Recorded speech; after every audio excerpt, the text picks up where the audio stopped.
మోకాళ్లలో గుజ్జును పెంచి నొప్పిని తగ్గించి సర్జరీని దూరం చేసే ఫ్రీడమ్ వాక్. ఏపీలో పీఠం ఎవరిది? ఎగ్జిట్ పోల్స్ తర్వాత కూడా ఈ ప్రశ్నకు సరైన సమాధానం దొరకలేదు. ఏపీ ఫలితాలపై ఉత్కంఠ కొనసాగుతూనే ఉంది.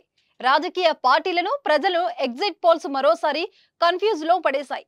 మెజారిటీ పోల్స్ కూటమికి లేదు, ఓటమి అని చెబుతున్నా కొన్ని సర్వే సంస్థలు మాత్రం మళ్లీ ఫ్యాన్ గాలి వీస్తుందని చెప్పడం టెన్షన్ పుట్టిస్తోంది.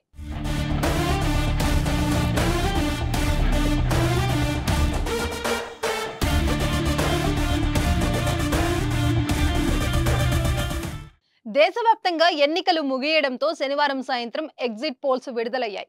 ఈ ఎగ్జిట్ పోల్స్ ఆంధ్రప్రదేశ్లో ఏర్పాటు చేసే ప్రభుత్వంపై అంచనాలు వస్తాయని భావించారు. కానీ ఏపీలో ఎగ్జిట్ పోల్స్ ఫలితాలు భిన్నంగా వచ్చాయి.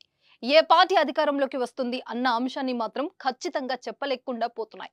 కొన్ని సర్వే సంస్థలు టీడీపీకి, మరికొన్ని సర్వే సంస్థలు వైసీపీకి అనుకూలంగా ఫలితాలు ఇచ్చాయి. దీంతో ఏపీలో ఏ పార్టీ అధికారం ఏర్పాటు చేస్తుంది అన్న అంశంపై స్పష్టత రాలేదన్న అభిప్రాయాలు వ్యక్తమవుతున్నాయి.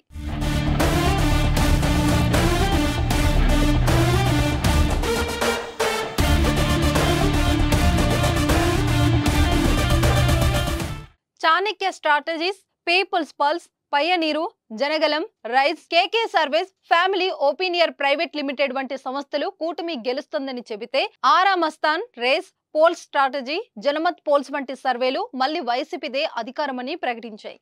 అయితే 2019తో పోలిస్తే భారీగా సీట్లు కోల్పోతున్నట్లు ఆ సర్వే సంస్థలు వెల్లడించాయి.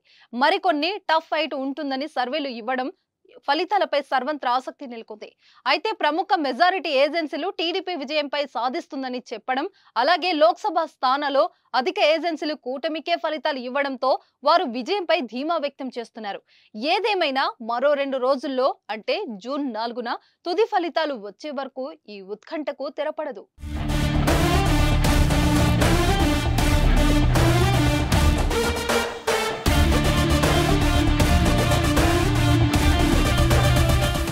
సుమన్ టీవీలో మీ పర్సనల్ అండ్ బిజినెస్ ప్రమోషన్స్ కోసం కింది నెంబర్కి కాంటాక్ట్ చేయండి.